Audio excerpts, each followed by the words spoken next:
So I realize we're moving forward without questions, but hopefully we'll have time for questions for all three presentations at the end. I'm pleased to introduce my colleague Patrick Feaster, past president of ARSC and co-founder of the First Sounds Initiative. He has been actively involved in finding the oldest audio recordings and exposing them to the public. Some of you probably know of his work, so let's get on with it.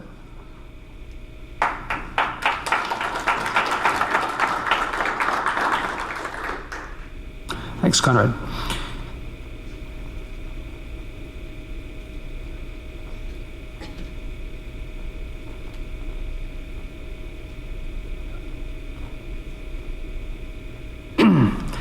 Years ago, in the summer of 2009, we were just wrapping up our media preservation survey at Indiana University Bloomington when a last-minute tip came in. Vague tales of discs stored in a locker somewhere in Franklin Hall, now the home of IU's media school, and then being used for various administrative purposes, but formerly the university's central library building. We traced the rumors to a maintenance inspector for the Office of Risk Management. Yes, he confirmed he'd seen the discs and suspected they might have something to do with astronomy, judging from the labels which read, Indiana School of Sky. On July 17th, 2009, I arranged to go take a look, accompanied by photographer Mike Lee, who took the pictures you'll be seeing. The inspector led us to this door. Behind it, a metal ladder provided the only means of access to an attic space above. Years ago, this space had been used by locally acclaimed painter T.C. Steele as a sunny and spacious studio. Note the distinctive pattern of windows in this photograph. But it had since been relegated to storing miscellaneous clutter, its floor perforated by ductwork and littered with grit from a decaying ceiling. We found the so-called lockers, actually metal disc storage cabinets, but there was nothing in them by the time we got there. Instead, there were two giant stacks of 16-inch lacquer transcription discs piled against one wall, as well as other discs strewn about the floor, bent grotesquely out of shape with tread marks from having been stomped upon, plus a tangle of open-reel audio tape. The labels of many of the discs were rubber-stamped, Indiana School of Sky. Googling revealed that the Indiana School of the Sky had nothing in particular to do with astronomy, but had instead been a general educational radio initiative, so I reported back to survey headquarters that we'd found a cache of old Indiana University radio recordings in rather dire straits. We quickly got permission to move them temporarily to the vault of the Archives of Traditional Music to get them out of harm's way. To make sure nothing happened to them in the meantime, I printed out a note and left it with the discs. Historical material in process of relocation. Please do not disturb. Direct any questions to Mike Casey. I don't know if anyone read it or not, but the discs were still there on September 16th when we went to remove them. A rescue team collected the discs, made a quick effort to remove grit from them, assigned them sequential numbers, photographed the labels for reference, and put them in bins. You know those contests where people guess how many beans there are in a jar? Well, we had a little competition to see who could come up with the best guess as to how many discs there were in those two enormous stacks shoved up against the wall. In the meantime, while we were at work up there, we were visited by a local TV news crew.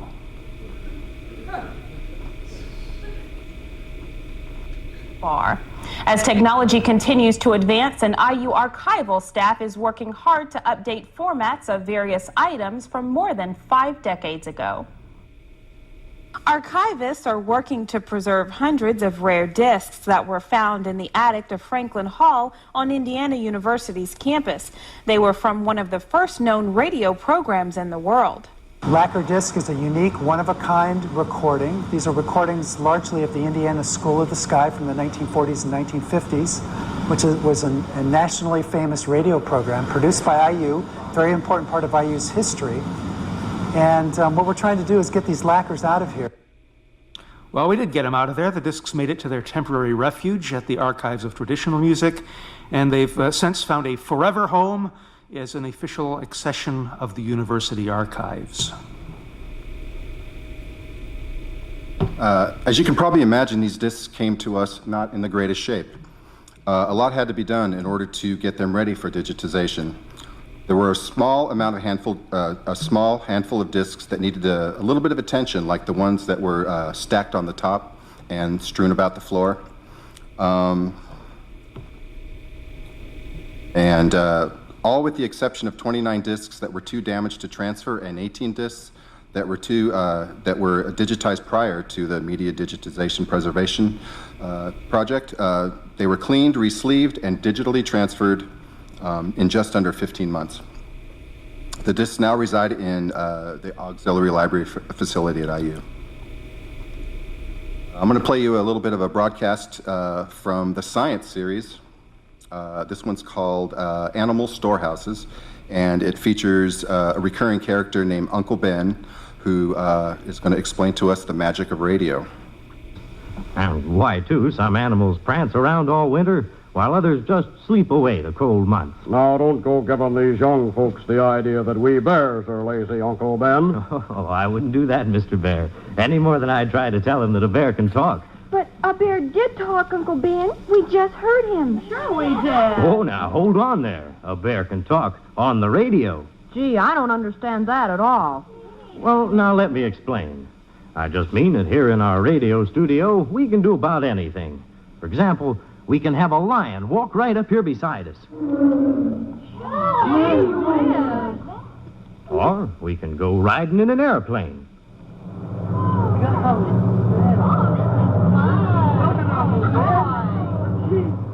Why, we can go jump on a train and go to any part in the United States that we want to.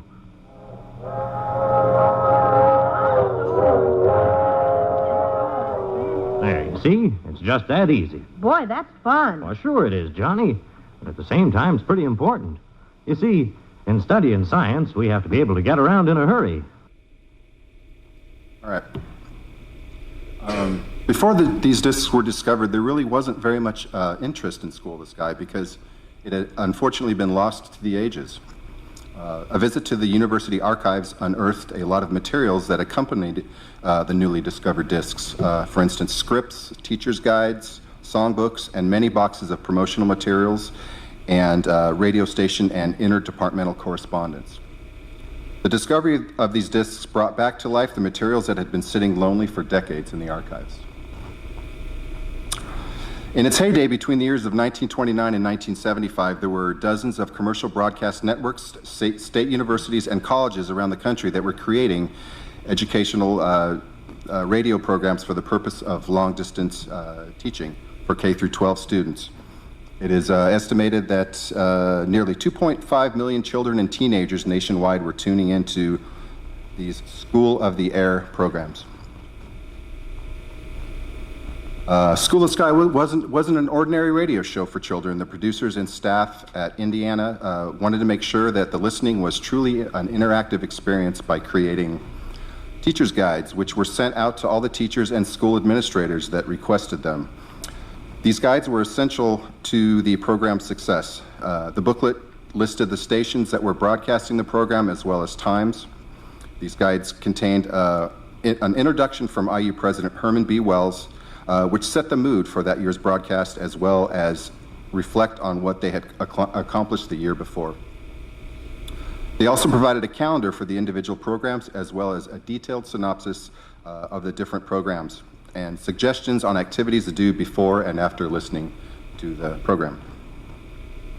In the back of the teacher's guide was a brief survey to be filled out by the teachers or administrators to give feedback on these broadcasts. For instance, how did the students react to the broadcast? Was the content subject matter appropriate for the age group, as well as suggested activities that were successful and which ones were not. These feedback forms were to be mailed back to Indiana to help producers and content creators get a better idea of what kind of programming to provide for future subjects and to know more specifically what held the students' attention. Songbooks were also distributed along with the teacher's manuals for use during the music series. Listeners would be prompted by the announcer to use the songbook if they wanted to sing along.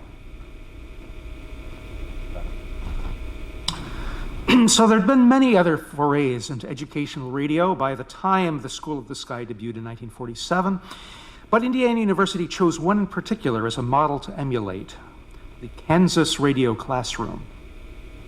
The Kansas Radio Classroom was a relative newcomer to the scene as well, but it had been broadcast throughout the state of Kansas since 1945.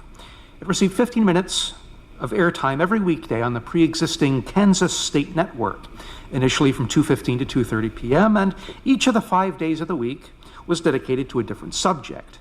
Social studies on Monday, music on Tuesday, science on Wednesday, art on Thursday, and a storybook series called Once Upon a Time on Friday. Indiana copied the Kansas program pretty closely.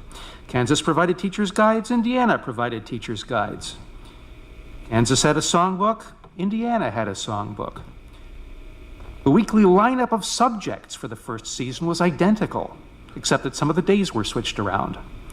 The first Indiana Teacher's Guide credited the Kansas initiative with the ideas for all 5 daily series and even with some of the scripts, sequences of weekly topics, episode titles, even story selections for the storybook series all show a great amount of overlap. But there was one important difference. The Kansas program made use of an existing 5-station Kansas State Network. Episodes of the Radio Classroom were all broadcast everywhere live at the same time, but Indiana University had no such state network available for it to use. So instead, the School of the Sky was broadcast live at 2:15 p.m. in Bloomington and a couple other nearby places, shown on my map with yellow dots. These live broadcasts were recorded and the episodes were rebroadcast in outlying places, shown on my map with green dots, exactly 1 week later at whatever time stations had 15 minutes free for the purpose. So if we look at the original scripts in the university archives, we see that each one lists 2 dates, one for WSUA, the Bloomington broadcast, one for ET, electrical transcription, a week later. Originally, the plan had been to have a radio station cut the discs, but that didn't work out. And using an outside commercial vendor would have run them $8 per disc, which they decided was too much. So ultimately, they just had the university's own audio-visual center do the cutting. Labels typically show both broadcast dates, as well as the episode number and numerical day of the week, corresponding to series. Oops. Big red M indicates a master recording. A notation at the bottom indicates which disc cutting machine was used to capture the broadcast. At the start of 1947, they had one RCA machine, 2 Prestos, and 1 rebuilt Fairchild. So P2, as you see on the right, means this master disc was cut on Presto machine number 2. On the other hand, P24, as you see on the left, probably represents the 4th copy, cut from the master cut on Presto machine number 2. Sometimes there's a notation that a disc was used by a specific station, WJOB, and the one shown on the left. Technicians are often identified either by name or by initials, and the order number seen on some labels ties a disc to a specific entry in the recording ledgers we found up in the same attic, so we can see exactly who ordered it, how much was paid for it, when it was picked up, and so on. The going rate was $4 an episode, which was a lot of money in 1947, and there were a lot of complaints about the expense, but sometimes people found a way around it. So, for instance, radio station WITZ, Evansville Public School, and Vanderburgh County School arranged to split the 4 cost 3 ways, $1.34 each, on the understanding that the schools could keep the discs afterwards for continued use after broadcast. The first season of the School of the Sky, like the Kansas Radio Classroom, was aimed at grades 4 through 8. But with the second season, the School of the Sky began targeting older students. Grades 6 through 10 got a new history series, as well as a revamped music series that replaced sing-alongs with appreciation of the great composers. Well, high schoolers got a vocational guidance series and a revamped science series, focused not on such burning questions as, why do leaves change color in the fall, but on the history and methods of science. The third season saw the music series replaced by a news review series called It's Your World that was to become a mainstay of the project. And in the 4th year, The storybook series was temporarily transformed into a library series aimed at older kids that aspired to teach the nuances of the Dewey Decimal System and so forth. Jonathan, what's your favorite series? My favorite series by far is the Guidance series. This series was introduced in 1948 and was created with the high school student in mind. It touched on issues that any teenage boy or girl might need answers for, such as how to find a job, getting ready for college, or why am I growing hair in weird places. An example of a few titles are Reaching for Maturity, You're on Your Own, Yourself and Your Job, What is Normal Behavior, What is Normal Growth. Here's an excerpt from a broadcast called A Message to the Stagline, which discusses etiquette and manners and how to stay popular among your peers, and more importantly, how to stay out of the stagline. Now, society has rules about eating dinner, going to a party, introducing people, almost every imaginable thing that could happen. And how well we measure up to these rules, well, we'll call them rules, how well we measure up to them determines our popularity. Now, you've probably all heard the old argument that we sometimes run up against. Etiquette? What's etiquette got to do with me? Leave it to the little Lord Fauntleroys. Those last few words came from Joe, who has thus far managed to escape all sense of social responsibility.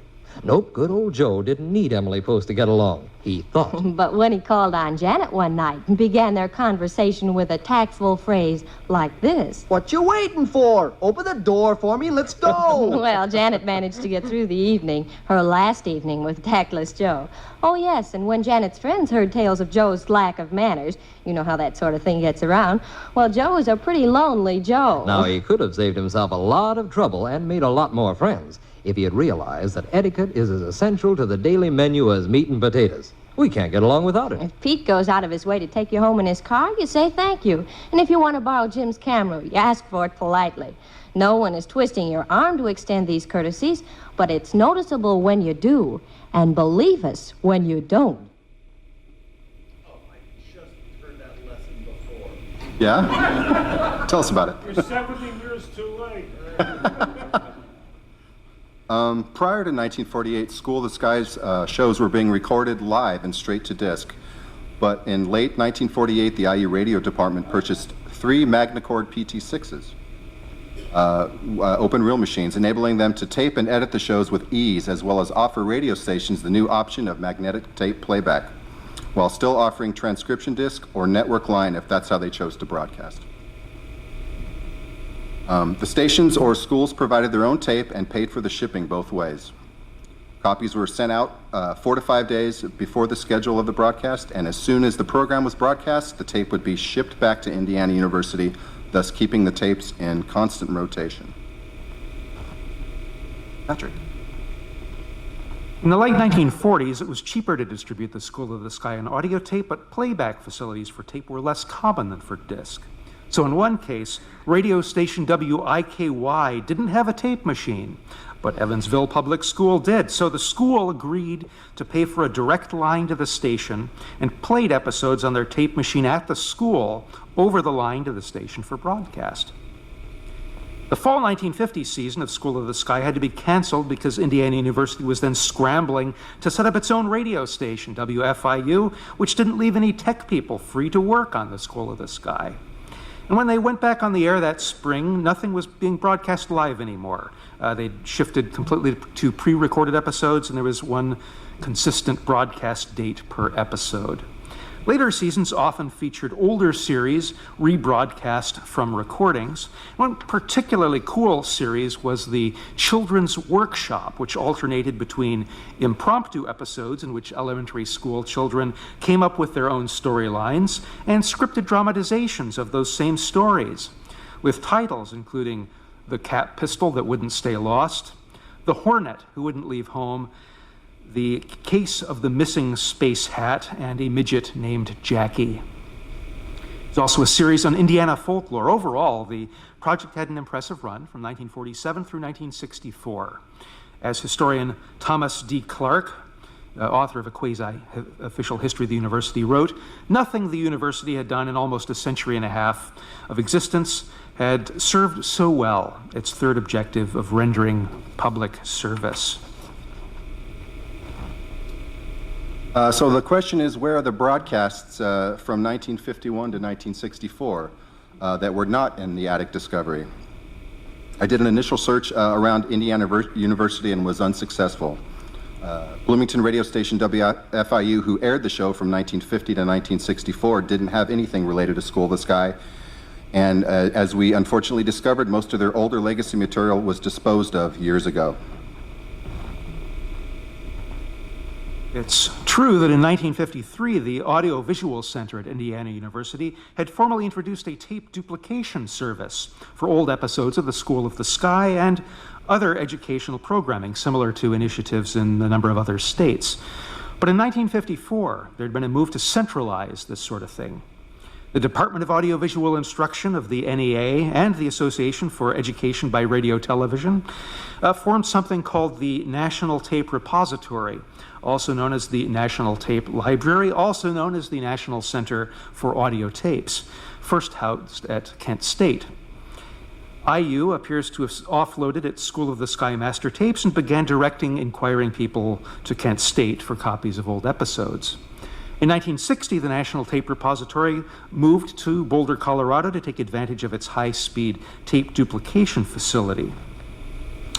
The first issue of ARSC Journal contained a brief ad for the National Tape Repository's catalog of old tapes, which listed many School of the Sky series among the 5,000 plus titles available for order in the late 1960s. So at the time ARSC was founded, anyone could have purchased copies of later series of School of the Sky, such as That You May Know and World at Your Fingertips. Jonathan, you tried to track down what became of all this School of the Sky material. Any luck? I contacted a fellow named David Hayes, who's an archivist at UC Boulder, and he explained to me that the Tape Center collection was discontinued sometime during the early 90s, when their copies of the tapes were officially discarded, sold off, or perhaps dispersed to other schools or libraries. So not a single episode from the series That You May Know and World at Your Fingertips is known to exist anywhere in the world. And WorldCat lists fewer than half a dozen post-1950 episodes held in various institutions around the country. So, who created the School of the Sky? Many of the School of the Sky script writers went on to successful careers in broadcasting and writing. Voice actors were mostly cast locally with a combination of local Bloomington town people, as well as Indiana University graduate and undergraduate radio and theater majors and professors. The advising boards, most of them being made up of professors and departmental heads, were all specialists in their fields of music, history, science, journalism, and education. A few notable people are Jerry Enberg, who was married to sportscaster Dick Enberg, and who later changed her name to Jerry Taylor.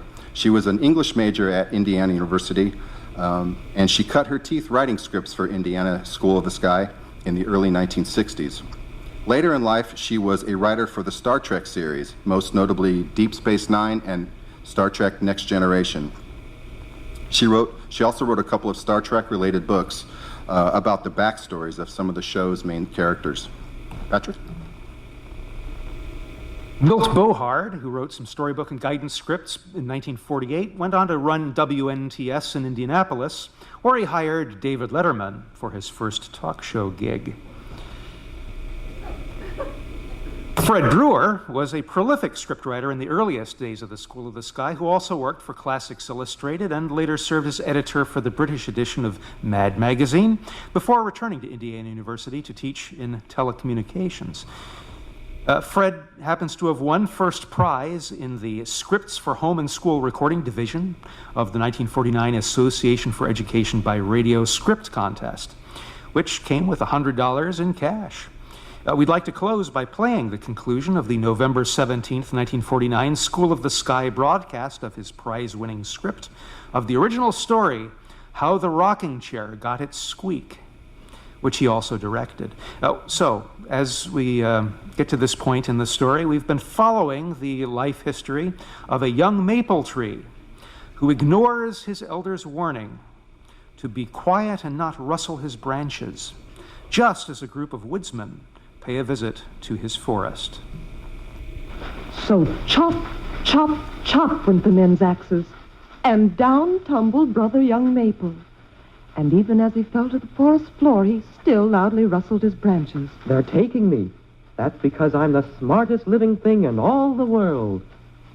But when Brother Young Maple rested on the forest floor, the men took their sharp axes and whippity-snap, they cut off all of Brother Young Maple's branches.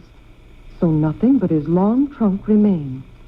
Then they tied ropes around him, dragged him to the river banks, and then, kersplash, tumbled him into the water. Oh, this water's cold.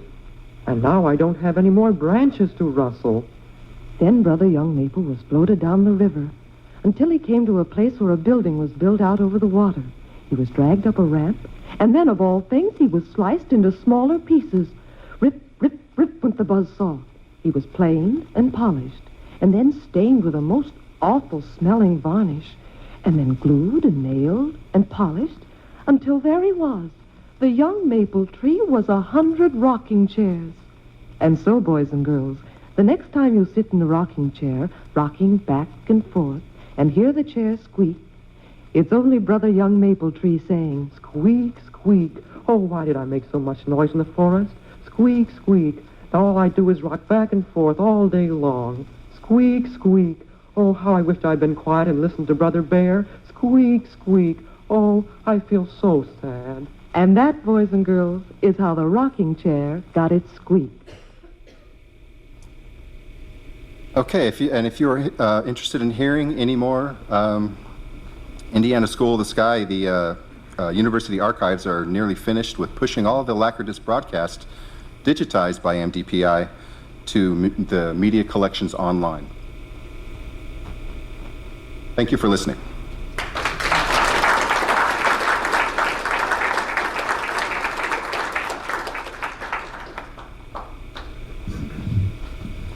I think I'm thinking of all the children that are traumatized by rocking chairs. I wonder if this had any long-lasting. That's going to be the next research project.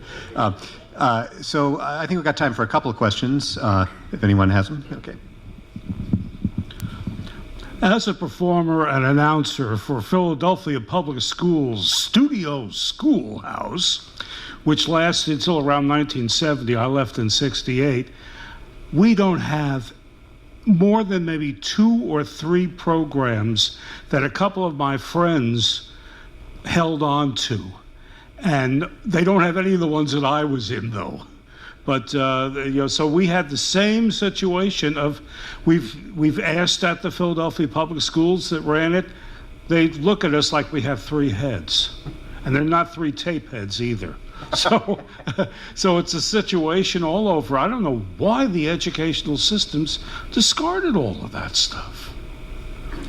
They used it, for Studio Schoolhouse was on the air for like 35 years. They announced it at the beginning of each episode. Well, we hope some will turn up. Have to scour those attics. Getting back to the technical side of this presentation, how often or do you check wear on your styluses? We don't really have a way of doing that at this point. So if you have a method for checking wear, we'd like to hear it. You look at them. Thank you. Anything else? Okay, well, thanks everyone for coming. Thanks to the panelists. Fascinating presentation, and it's Portland, so find a good place to eat.